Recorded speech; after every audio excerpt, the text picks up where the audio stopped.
కృష్ణారావు గారితో commercial tax department సంబంధించి BRS 10 ఏళ్ల హయాంలో 160% గ్రోత్ వచ్చింది. అంటే 16% every year growth rate BRS టైంలో ఉండేది.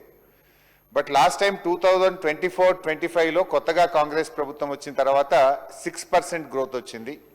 అండ్ 25-26 ఇప్పుడు ప్రజెంట్ రన్నింగ్ ఇయర్లో as on today me budget లెక్కల ప్రకారం మీరు పెట్టిన పుస్తకాల ప్రకారం 3% గ్రోత్ మాత్రమే వచ్చింది.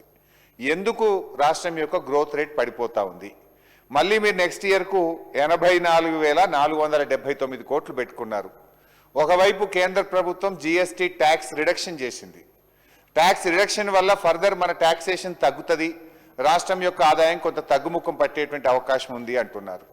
ఇంకొక వైపు అంతర్జాతీయంగా జరుగుతున్నటువంటి యుద్ధాలు కానీ అంతర్జాతీయ పరిణామాలు కూడా ఎట్లా ఉంటాయి, మీరు ఇవన్నీ అంచనా వేశారా?